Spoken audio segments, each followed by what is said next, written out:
Hey guys, JP here again for another episode of Boot Solutions. And today we're going to be going over the 5 most common problems that I see with boots. All right, problem number 1 is toe pain. And toe pain kind of has two different causes within kind of the boot fitting side of this problem. The first is pretty obvious, it's a boot that's too tight. You can kind of tell this if you put your feet into your boots and slide your toes up to the front. And if this is the front of the boot and these are your toes and your toes are curled like this, probably a good indication that the boot is too tight for you. Now, a little bit of this, like a little degree of curling, can totally be fixed by a boot fitter. Just go in and we grind a little bit of space out of the toe box, or we stretch the toe box a little bit. And usually this can solve the issue, and the overall boot fit after that is totally fine. But there are some instances where the boot is just too tight. And for these, you got to start over, get a different boot. The second issue is kind of the opposite of this, is a boot that's too loose and usually lacks a footbed. And what happens with a boot that's too loose is your foot has room to move around in the boot, not only front and back, but side to side. But a major movement that happens is this front to back movement. So you're going over moguls and you're making turns all day, and every time you go to put your weight into the boot, your foot is slamming into the front of the boot. Your foot's kind of acting like a wrecking ball into the front of the boot.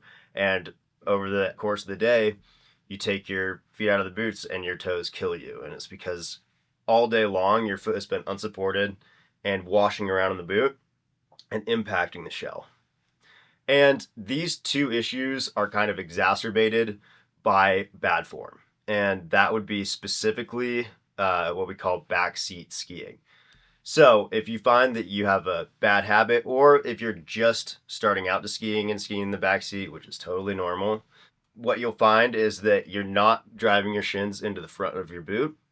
And when we drive our shins into the front of our boot and get into kind of an attack athletic stance skiing, the toes actually pull back from the front. But when you sit into the back seat, your toes just slam into the front of the boot, and this is what exacerbates toe pain in either a tight fitting or a too loose of a boot. Problem number 2 is Shinbang. And Shinbang, again, has two main causes to it. The first is a boot that is too stiff. And we kind of covered this in episode 1, but people need different flexes of boots. Regardless of ability or anything like that, there's a push from some boot fitters, and there's a lot of a push in like the skiing world, like you should be in the stiffest boot possible. And this is just not true. And this is one of the issues that arises from getting a boot that is too stiff. So when a boot is too stiff, how a boot is supposed to normally function is, let's say this is the boot and this is your leg. And when you go to flex, you should be able to flex a little bit into the boot, and the boot gives a little bit, but then it stops and it has a rebound point where it pushes back on you kind of like a spring. And you're working kind of this spring action all day long while you're skiing. With a boot that's too stiff, you don't even get to the part where the boot flexes at all. You just hit the front of the boot like this. And that just drives your shins, kind of like driving your shins into a wall all day long. And by the end of the day, your shins are bruised up and painful. And that's the reason why. Solutions to this, you can add a little bit of a forward lean to the boot. You can put a spoiler in the back, and that's just kind of a spacer that pushes your leg forward in the boot. And this can work if the boot is just a little bit too stiff for you, but if it's way too stiff, then we have to start cutting out plastic in the shell, and by that point, it's really just better to get a new boot. The second issue that causes shin bang is, again, a boot that's too loose. So this natural spring motion that I'm talking about here only works if the cuff is kind of tight to your leg, so that right when you go to lean forward, that cuff's leaning with you. In a boot that's too loose, you have space from your leg to the front of the cuff. And that gives you space where your leg is just free falling into the front of the boot, and the boot doesn't support you very well. So just like a boot that's too stiff, you end up just slamming your shin again and again and again into the front of the boot, and it causes the exact same issue. Solution there is you got to get a new, tighter fitting ski boot. All right, problem number 3 is numb feet. And numb feet, kind of the same deal, have two main causes. And the first one is a boot that's too tight, specifically a boot that's too tight right over your instep, which is kind of the area right in front of your ankle. Boot wise, it's the second buckle in from the toe. Right over this buckle is where the numbness issue kind of originates. And in a boot that's too tight, there just isn't enough space on top of your arch there to allow for a little bit of room. And what this does is it cuts off the blood flow to the rest of your foot, and your foot goes numb. And kind of the exact opposite of this, a boot that's too loose can actually cause this too. And it's because in that same area, if a boot is a little too loose in the arch, you'll notice a lot of movement in your boot. To compensate, you'll ratchet down really hard on that second buckle.